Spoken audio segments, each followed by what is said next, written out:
Okay, सो आज हम लोग को बेसिकली पढ़ना क्या है। आज हम लोग को अकाउंटिंग में आगे देखना था। हम लोगों ने अभी तक डेफिनेशन पढ़ ली थी अकाउंटिंग की। आगे की डेफिनेशन हम लोग को कवर करनी थी। बिजनेस अकाउंटिंग में हम लोग ने देखो बिजनेस के बारे में समझा, कॉमर्स के बारे में समझा। बिजनेस का मतलब प्रॉफिट अर्न करने के लिए कोई भी एक्टिविटी जो हम करते हैं उसे बिजनेस कहते हैं। कॉमर्स का मतलब मैन्युफैक्चरिंग से लेकर के कंज्यूमर के हाथ में पहुंचाने तक के प्रोसेस को हम लोग कॉमर्स कहते हैं। ओके, अकाउंट किसे कहते हैं? अकाउंट को कोड बोला गया या सेक्शन बोला गया जहाँ पे हम अकाउंटेंट सारी इन्फॉर्मेशन को, फाइनेंशियल इन्फॉर्मेशन को रिकॉर्ड करता है और जरूरत पड़ने पर उस इन्फॉर्मेशन को सप्लाई करता है। ना व्हाट इज अकाउंटिंग? अकाउंट में इंफॉर्मेशन को नोट करने का जो तरीका होता है उसी को हम लोग क्या कहते हैं? उसी को हम लोग अकाउंटिंग कहते हैं। बाकी इसकी डेफिनेशन हम लोगों ने पढ़ ली थी। Accounting is an art of identifying, measuring, recording, classifying, summarising, analysing, interpreting, communicating of all the business transaction in a significant manner. फिर हमने इस प्रोसेस को भी समझा था। आइडेंटिफाइंग का मतलब कम से कम दो पार्टी इन्वॉल्व होने चाहिए ट्रांजेक्शन में। मेजरमेंट हम लोग किस में करते हैं? मनी टर्म्स में करते हैं। और जब मनी टर्म में होगा तब जाके हम उसकी रिकॉर्डिंग करेंगे। जिस कॉपी पे करेंगे उसको जर्नल या डे बुक कहते हैं। फिर हम लोगों ने क्लासीफाइंग करना सीखा था, लेजर बनाना, यानी जर्नल के बाद हम लोग फिर लेजर बनाते हैं ताकि हमें बैलेंस पता चल सके हर खाते का। फिर हम लोग साल के अंत में समरी बनाते हैं जिसमें ट्रायल बैलेंस बनाने के बाद फिर हम फाइनल अकाउंट बनाते हैं। फाइनल अकाउंट में दो मेनली स्टेटमेंट बनाए जाते हैं। जैसे पहला होता है trading and profit loss account, जिसके जरिए हमें बिजनेस के प्रॉफिट या लॉस के बारे में पता चलता है। दूसरा स्टेटमेंट बनता है बैलेंस शीट, जिसके जरिए हमें पता चलता है कि हमारी बिजनेस की फाइनेंशियल पोजीशन कैसी है, जहाँ पे हम लोग लायबिलिटी एसेट्स को शो करते हैं। फिर अब एनालाइजिंग होता है जहाँ पे हम लोग क्या करते हैं?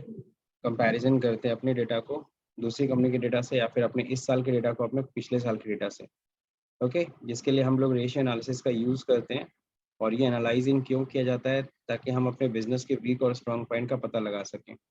इसके बाद हम इंटरप्रेटिंग करते हैं। इंटरप्रेटिंग का मतलब हम लोग सिंपल सी कंक्लूजन निकालते हैं, या फिर कह लो जो हम लोग ने अभी रिपोर्ट्स बनाई है उसको हम इजी लैंग्वेज में कन्वर्ट करते हैं ताकि किसी भी हम मैनेजमेंट में या किसी भी बाहरी व्यक्ति को ईजिली अपना फाइनेंशियल स्टेटमेंट या फिर कह लो अपने रिपोर्ट्स को ईजिली, फाइनेंशियल रिपोर्ट्स को ईजिली हम लोग उसे समझा सकें। ओके, MIS जो बनाते हैं management information system, that is also a part of interpreting. अब देखते हैं हम लोग कम्युनिकेटिंग फिर लास्ट में करते हैं जब रिपोर्ट्स तैयार हो गई देन फाइनली उसे कम्युनिकेट करना है यूजर्स को। ओके, अब अगर बात करें यूजर्स में कौन आते हैं? Management group, investors, financer, these are the users. अब यहाँ पे ये सवाल उठता है कि sir what is book keeping? Book keeping किसे कहते हैं? तो मैंने बोला था the primary stage of accounting. Okay, the primary stage of accounting is known as bookkeeping. Clear? It includes identifying, इसमें क्या आ गया? आइडेंटिफाइंग आ गया, मेजरिंग आ गया, क्लासिफाइंग आ गया, सॉरी रिकॉर्डिंग आ गया, एंड क्लासिफाइंग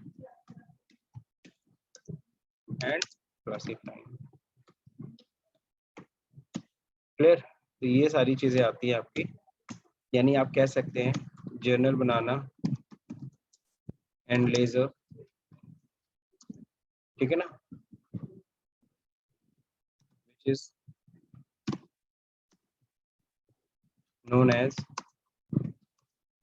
ठीक है ना, इसको हम लोग ऐसे बोल सकते हैं दूसरे शब्दों में कि maintaining, okay, maintaining journal and ledger are known as bookkeeping।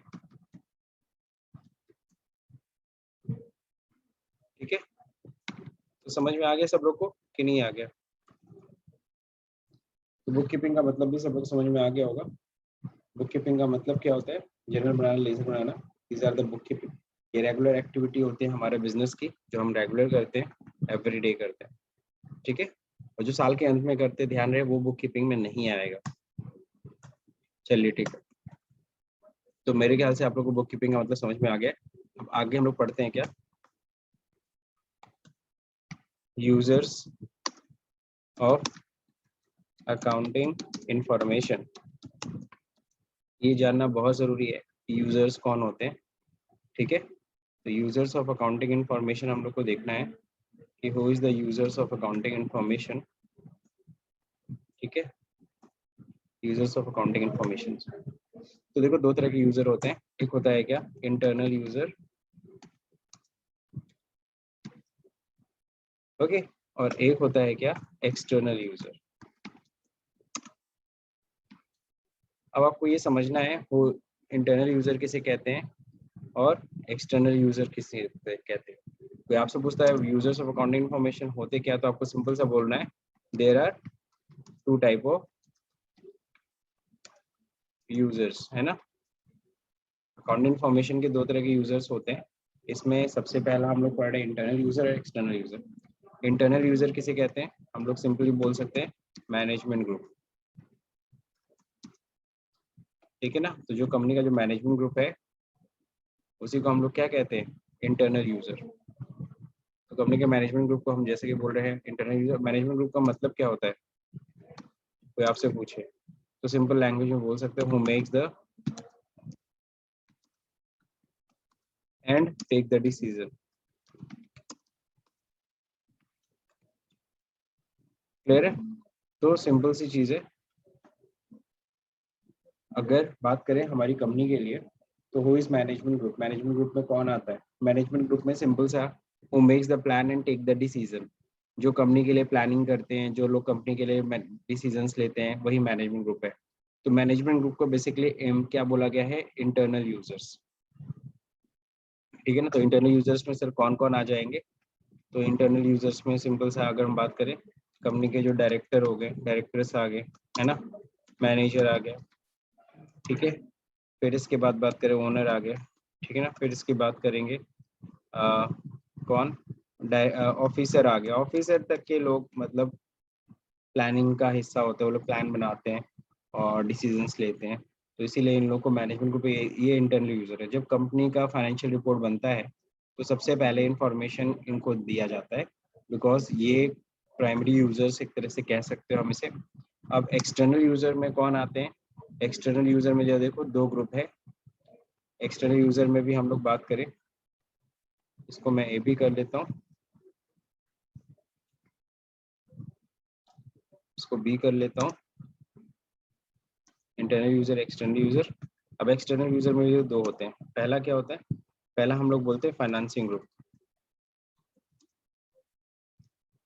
Financing group का मतलब जो कंपनी को किसी न किसी तरीके से क्या कर रहा है, फाइनेंस मुहैया करा रहा है, उसी को हम लोग फाइनेंसिंग ग्रुप कहते हैं। दूसरा होता है पब्लिक ग्रुप, ठीक है।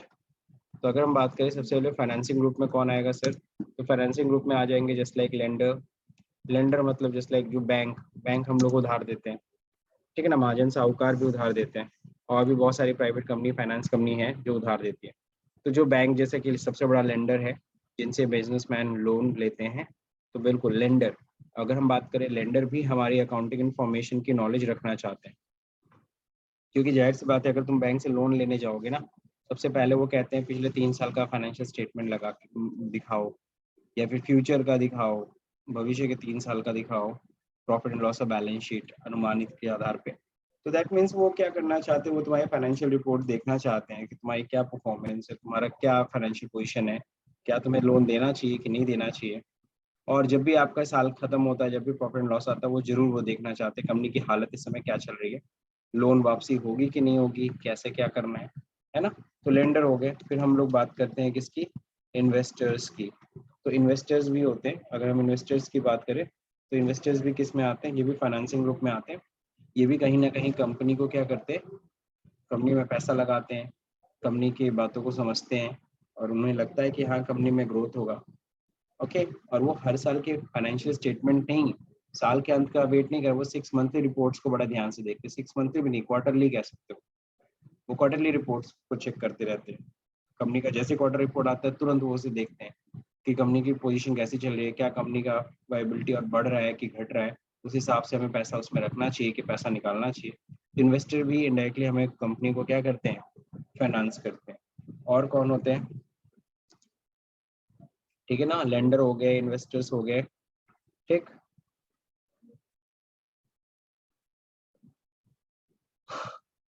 और अगर हम लोग बात करें फाइनेंशियल तो वही गया, फाइनेंसिंग ग्रुप में मतलब वही हो गया जहाँ से लोन आता है, बस ठीक है, लेंडर इन्वेस्टर्स काफी है।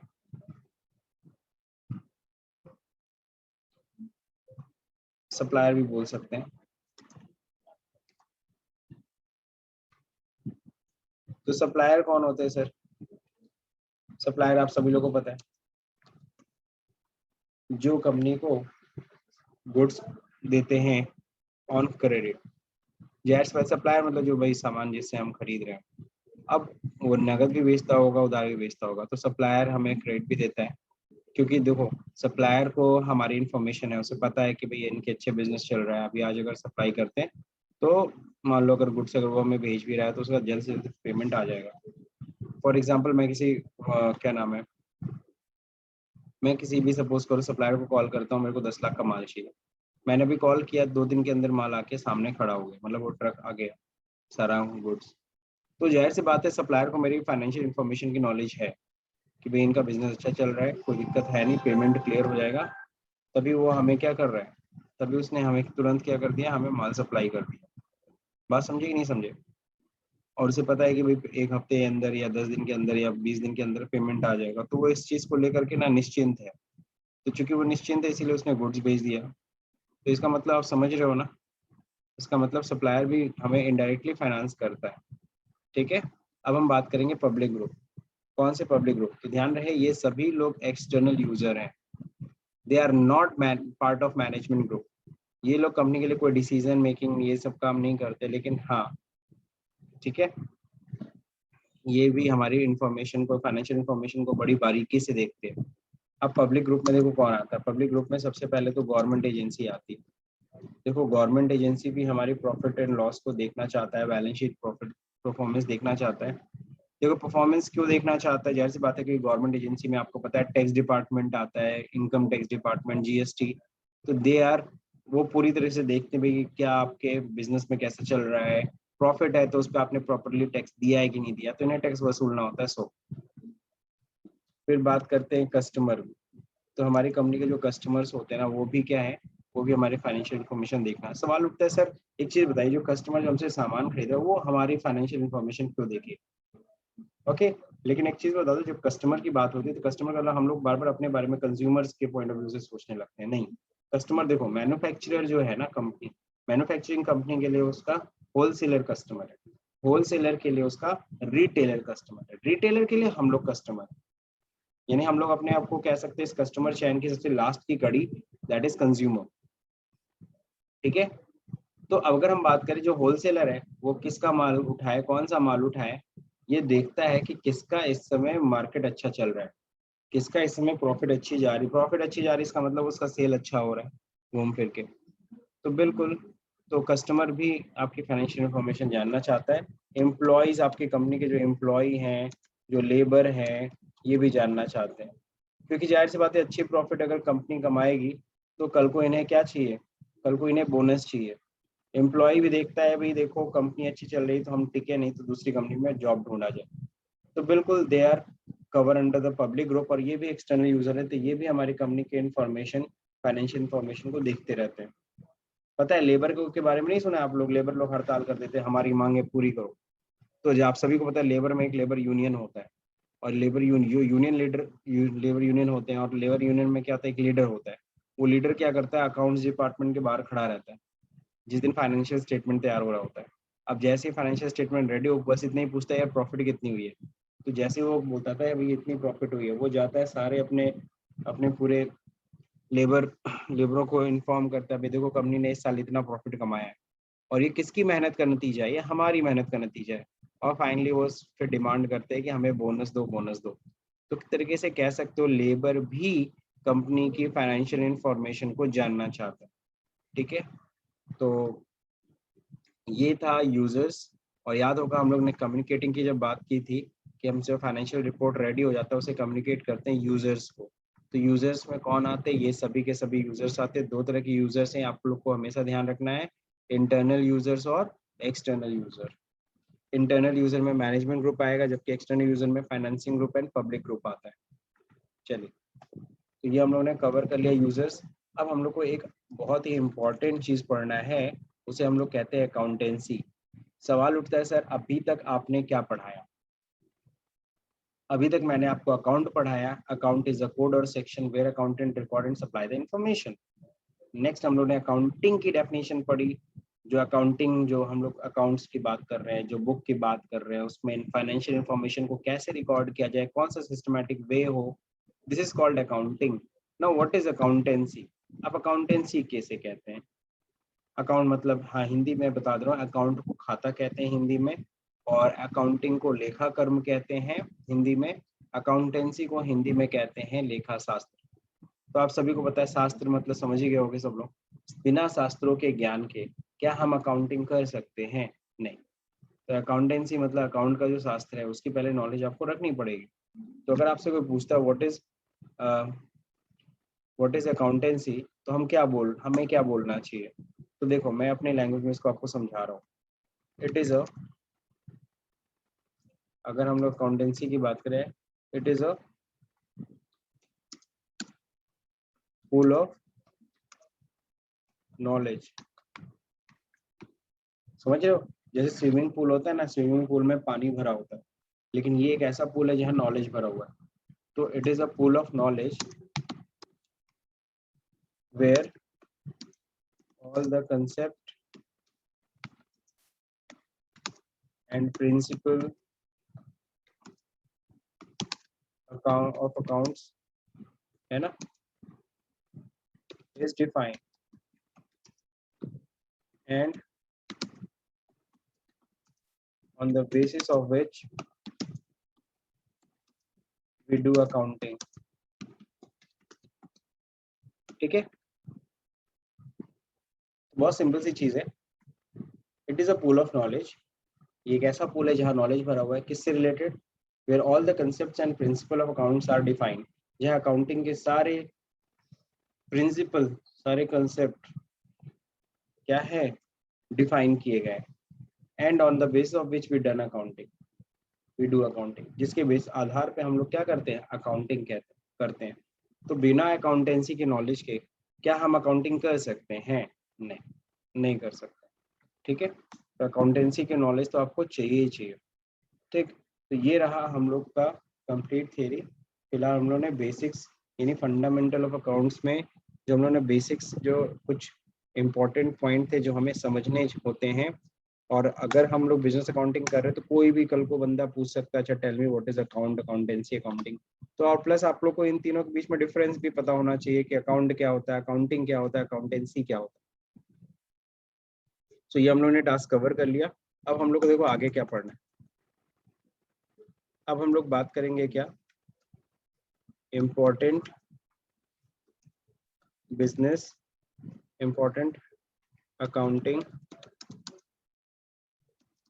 टर्म्स। अब सॉल्व करते सर इसका क्या मतलब होता है? देखो टर्म्स मतलब समझ रहे हो ना, जब हम लोग अकाउंटिंग पढ़ने वाले तो बहुत सारे इस तरह के टर्म्स हम लोग को सुनने को मिलेंगे।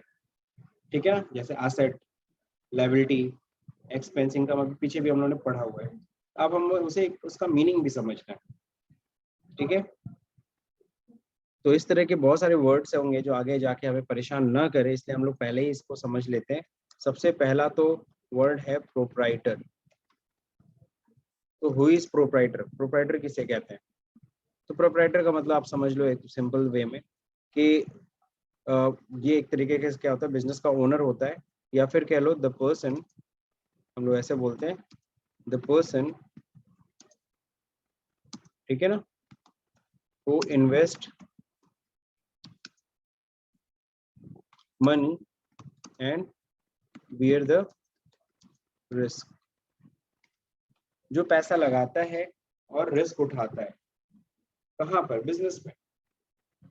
ठीक है ना, प्रोप्राइटर का मतलब वो पर्सन जो इन्वेस्ट कर रहा है पैसा और रिस्क उठा रहा है, उसी को हम लोग क्या कहते हैं, प्रोप्राइटर। ठीक है, अब जैसे इसको हम लोग ऐसे बोल सकते हैं, फॉर एग्जाम्पल, ठीक है ना, mister Raghav start his business by investing 2 lakh या 20 लाख लिख दे रहे हैं। ओके 20 लाख रुपीज ये लगा करके अपना बिजनेस स्टार्ट कर रहे हैं, ठीक है ना। इसका मतलब क्या है, रिस्क ही तो उठा रहे हैं। अगर रिस्क मतलब क्या होता है, खतरा। कल को अगर बिजनेस नहीं चला तो पैसा डूबेगा, जाहिर सी बात है, ठीक है। तो कहने का मतलब क्या है, the person who invest money and bear the risk is called proprietor. तो in this example mister Raghav is a proprietor. Raghav क्या है, प्रोप्राइटर है। अगला वर्ड है कैपिटल, बहुत इंपॉर्टेंट वर्ड है, सबको पता है बिजनेस करने के लिए क्या चीज चाहिए, कैपिटल।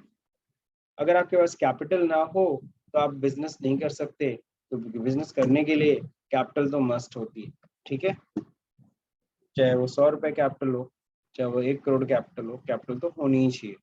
अब देखिए यहाँ पे कैपिटल का मतलब क्या होता है। कैपिटल का मतलब बहुत ही सिंपल सा है, एनी अमाउंट, कोई भी पैसा,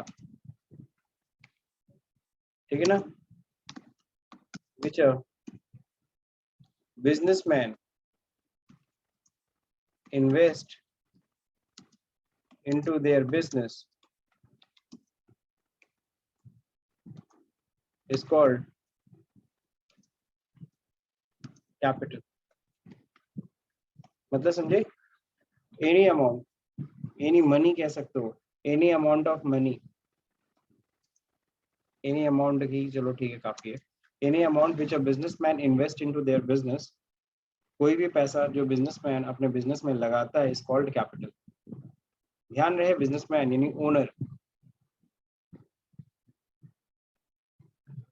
इज कॉल्ड कैपिटल। कैपिटल का भी मतलब समझ में आ गया। अगर यहाँ पे जैसे कि फॉर एग्जांपल ऊपर के एक एग्जांपल में देखिए, मिस्टर राघव ने स्टार्ट किया बिजनेस 20 लाख रुपए इन्वेस्ट करके, ठीक है ना। तो यहाँ पे मिस्टर राघव तो प्रोप्राइटर है, और ये जो 20 लाख रुपए बिजनेस में लगा रहा है ये क्या है, दिस इज कैपिटल, ठीक है। तो यहाँ पे मैं इसका सॉल्यूशन भी लिख देता हूँ, हियर राघव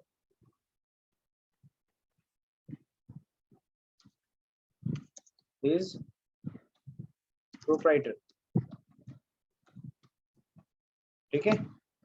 अब सेम एग्जांपल को उठाते हैं, सेम एग्जांपल को यहाँ पे कैपिटल पे पेस्ट करते हैं।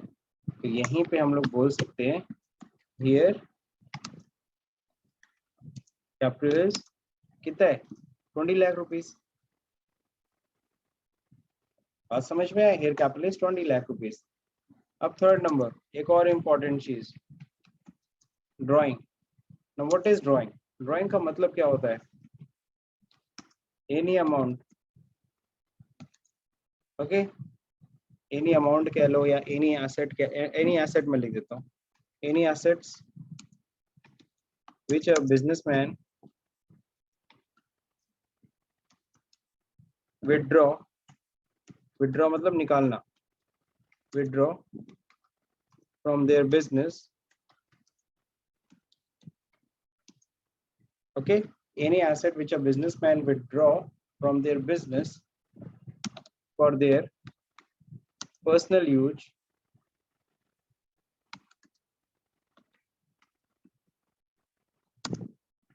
is called drawing। यह भी बात सबको समझ में आ गया। एनी एसेट का मतलब समझ लेना कुछ भी हो सकता है सर, कुछ भी इन द सेंस क्या हो सकता है, कैश हो सकता है, और क्या हो सकता है, यहाँ पे मैं एग्जांपल लिख दूं, एग्जांपल कैश, स्टॉक, स्टॉक भी निकाल सकता है, कैश भी निकाल सकता है, कोई मशीन अगर उठा के ले गया या कोई फर्नीचर उठा के ले गया, बिजनेस का फर्नीचर, बिजनेस की मशीन, तो जाहिर सी बात है वो भी किसके लिए लेके जा रहा है, अपने पर्सनल यूज के लिए। उसी को हम लोग क्या कहेंगे, any asset which a businessman withdraw from their business, अपने बिजनेस निकाल रहा है for their personal use is called drawing. उसी को हम लोग क्या कहते हैं, ड्राइंग कहते हैं, ठीक है। तो ये 3 शब्द तो पहले आपको समझ में नहीं होंगे, प्रोप्राइटर किसे कहते हैं, कैपिटल किसे कहते हैं, ड्राइंग किसे कहते हैं। बिजनेसमैन है ना, बिजनेसमैन जो पैसा लगा रहा है, जो रिस्क उठा रहा है, उसी को प्रोप्राइटर कहता है। बिजनेसमैन अपने बिजनेस में जो पैसा लगाता है उसे कैपिटल कहता है। और बिजनेसमैन अगर अपने बिजनेस से पर्सनल यूज के लिए कुछ भी निकाल ले तो उसी को हम लोग ड्राइंग कहते हैं। तो सिंपल लैंग्वेज में हम लोग ऐसे समझ सकते हैं। ठीक है, तो आज मैं बहुत ज़्यादा नहीं कवर कर रहा हूँ, आज बस इतना ही कवर कर रहा हूँ। ओके, बाकी नेक्स्ट जो हम लोग जो टॉपिक है वो अगले दिन हम लोग पढ़ेंगे। ठीक है, मंडे को। सो आज की क्लास में ओके यही सर। cover कर रहा हूँ। ठीक है।